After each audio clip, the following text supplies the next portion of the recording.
Stop trading until you understand this.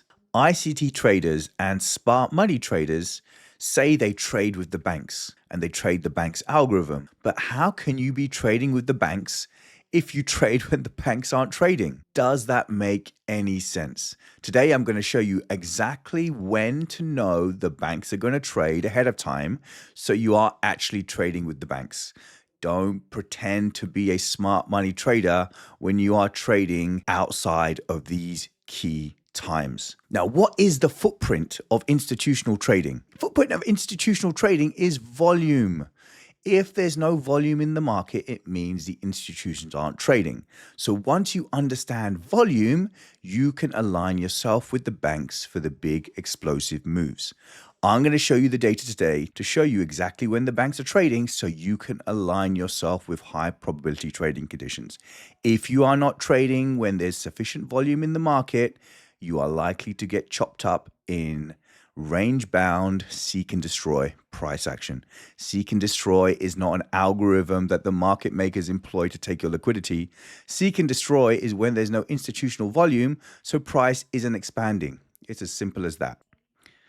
So this tool is Edgeful. Edgeful provides you with statistics so you can either find or refine your edge. Now, I'm going to show you two levels of this report. So at a high level, this report is a futures report for volume trends. And I'm initially going to show it to you by month. And you will see that December has the lowest volume over the past few years when you're trading the S&P 500. Okay, similar to June. Why are December and June lower volume? It's not because the algorithm decides to run seek and destroys in June and December. It's because that is the vacation season. That's when the institutions and the hedge funds are on holiday. So if they're not trading, there's no volume, price is not going to move. Okay, that's why I took December off. That's why I take it easy in June.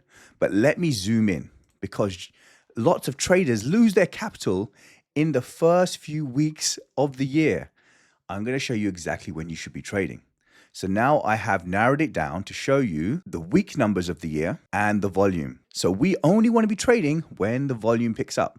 You'll see the last week of December, volume is tiny. You should not be trading then. Let's have a look at January. So we've got the first week of January, the second week of January, third week of January. And what I'm going to do, so I'm going to show you ChatGPT. All I've asked it to do is for 2026, list the weeks by week number. When do you want to start trading? Okay, you want to start trading from around week 5. That is when volume starts to pick up. Weeks 1, 2, 3, and 4 is range bound. Go look at the charts. You will see that the first few weeks of this year haven't done much for index futures. So when does week 5 begin? 26th of January. Save your capital until this week. This is when volume is going to start to pick up. And this is where you're going to get the big moves. What is week 10? Week 10 is the 2nd of March. Expect explosive moves up until the 8th of March, and then volume is going to tickle down a little bit. This will set you up for the first quarter of the year. Do not employ a significant amount of your capital, i.e. reduce your risk per trade until week 5. The week commencing 26th of January, 2026. This is how smart traders trade. They trade when the banks are going to be trading.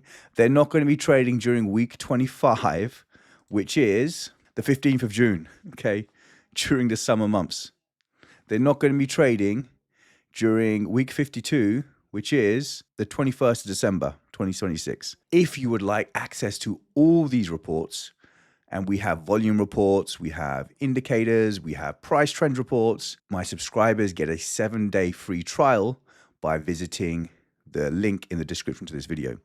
If you would like me to teach you exactly how I trade using my golden bullet trading strategy, which I use for index futures, metals, energies, crypto, and Forex, there's a link to my mentorship below.